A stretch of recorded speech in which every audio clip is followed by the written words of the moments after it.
Assalamualaikum, selamat datang ke YouTube channel aku. Okay, so aku baru je balik daripada event Xiaomi tadi, pelancaran siri Redmi Note 11. And aku dapat review ni untuk Redmi Note 11 Pro 5G akhirnya.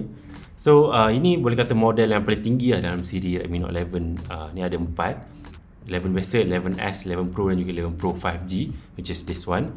Dan harga dia pun paling tinggi lah, obviously. Harga serendah 1199 dan juga 1299. 8GB RAM, 6GB RAM. Sini.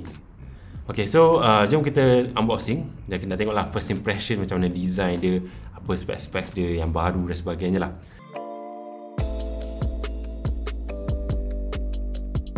Okay, lagi satu telefon dari siri Redmi Note 11, 11 Pro 5G. Aku rasa kan dia punya design kotak dia dari Redmi Note 8 tak salah aku. Design dia sama je, tak tukar-tukar kan. So harapnya Xiaomi boleh kot tukar design yang baru kan, nampak lebih fresh sikit. Anyway, jom kita unbox. So macam biasa dalam ni kita akan dapat dia punya casing, SIM pin tool kat sini dan juga dokumen sikit. Dia punya casing dia Lucina sama macam Redmi Note 11 yang lain. Dan dia ada ni lah, nampak untuk kamera bump tinggi sikit kat sini sama macam Redmi Note 11S. Dan korang akan dapat dia punya aksesoris charger 67W, mantap. Dan kabel USB Type A ke USB Type C.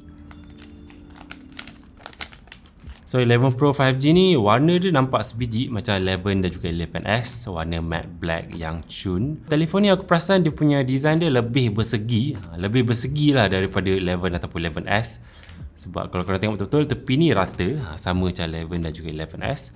Tapi belakang ni dia rata juga. So maksudnya tepi ni dia tak ada lengkungan. Nampak? Just straight cut macam ni, 90 degree.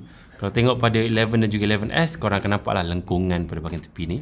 Tapi telefon ni dia lebih bersegi, lebih petak. Aku nak setting dulu smartphone ni, so jumpa kejap lagi. Ok, sekarang kita nak tengok sisi telefon ni. Pada bahagian kanan dia ada home button, atas ni ada fingerprint sensor untuk korang unlock phone. Laju lah macam Redmi Note 11 dan juga 11S. Sini ada volume rocker untuk adjust volume.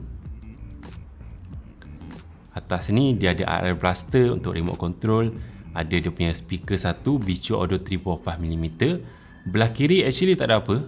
Dia lain sikit dia punya design macam Redmi Note 11 ke 11S. Belah kiri ada slot SIM card. Slot SIM card dia ada pada bahagian bawah ni. Dan juga ada USB Type-C port dan juga ada speaker lagi satu. So jom kita buka sikit. So slot SIM card dia jenis hybrid, boleh masukkan 2 SIM card ataupun 1 SIM card, 1 micro SD card untuk tambahkan storage. Ok, untuk bahagian depan pula, telefon ni aku boleh cakap macam flagship sikit design dia. Sebab pancul nampak kecil gila pancul dia.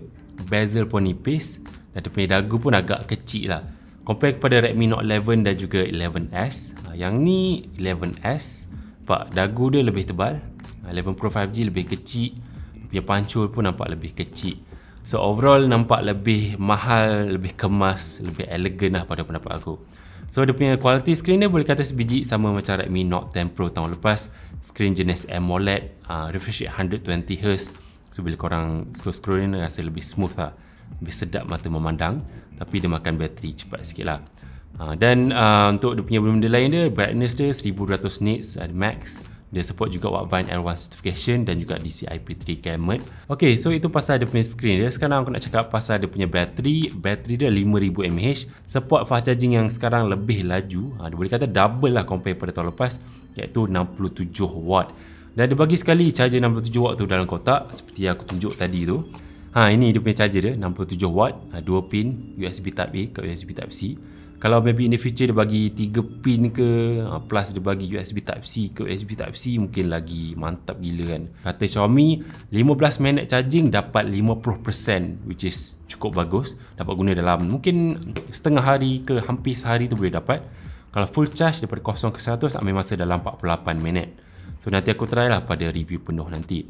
Ok, cakap pasal kamera, actually belakang ni dia ada 3 kamera saja compare kepada 11 dan juga 11S. Yang tu ada 4 kamera.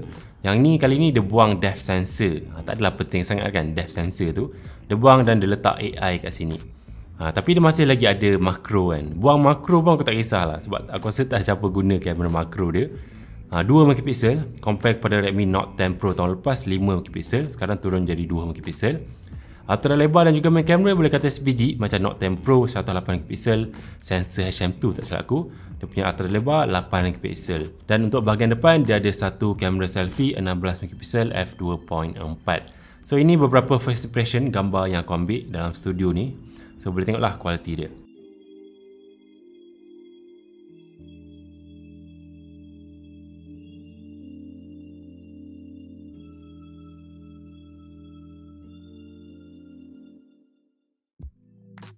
Dan masih lagi pada telefon ni, sama macam Redmi Note 11 yang lain tu, kalau kita buka kamera, buka video, tengok atas ni boleh rekod sampai 1080p 30 frames per second sahaja.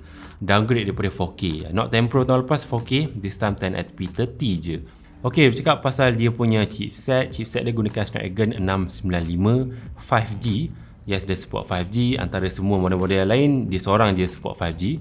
Dan 5G ni boleh kata dalam Malaysia ni masih lagi dalam fasa awal. So 5G kita tolak tepi, tak penting sangat. Tapi dari segi power dia, compare kepada Redmi Note 10 Pro tahun lepas, gunakan Snapdragon 732. Dari segi korang fikir kejap, mesti lagi power kan, 732, nombor lagi besar.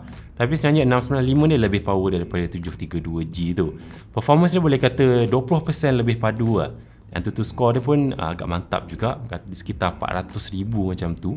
Dan size chipset dia kecil je, 6 nanometer, sama macam Redmi Note 11 yang biasa. 6 nanometer ni dia ada power efficiency yang sangat bagus lah. Dari segi gaming dia gunakan Adreno 619, tak jauh beza dengan Redmi Note 10 Pro 618 Adreno. Dan dia ada liquid cool teknologi untuk kurangkan panas lah bila main game tu, sama macam Redmi Note 11S tu. Untuk RAM dia setinggi 8GB. Telefon ni kalau kita tengok about phone, pergi ke all specs, 8GB plus 3 ni adalah memory extension. Ini boleh kata virtual RAM lah, macam ada pada telefon-telefon lain kan. Ok, sekarang aku nak cakap pasal dia punya software, sama macam Redmi Note 11 yang lain. Dia gunakan software MIUI 13 atas Android 11. So ada app drawer, ada Google Discover Feed, ada control center macam ni, notification center. Ok, so itu pasal dia punya software dia. Dia gunakan stereo speaker, ada 2 speaker atas bawah. So jom kita dengar sikit lah dia punya bunyi dia sedap ke tak.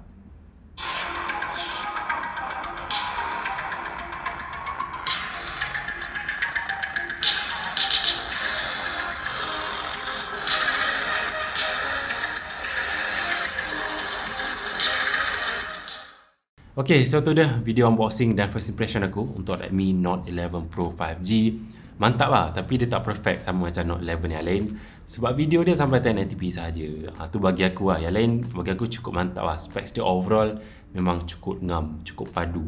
Dan untuk generasi yang akan datang, Redmi Note 12, aku harapkan dia akan bagi in-display fingerprint sensor dalam screen. Sebab jenama yang lain banyak dah lama dah bagi fingerprint sensor dalam screen. Xiaomi masih lagi side fingerprint sensor. Tolonglah, aku nak yang tu je. Yang lain semua kekalkan ataupun upgrade sikit-sikit tu okey lah. Dan maybe boleh tambah sikit IP rating, IP67 ke 68 kan, macam Samsung, bagi lebih mantap lagi. Tu apa yang aku harapkan lah pada generasi yang akan datang. So komen sikit pendapat korang pasal telefon ni. Nantikan review penuh tak lama lagi. Stay safe, hati-hati. Jumpa lagi lah pada video yang akan datang.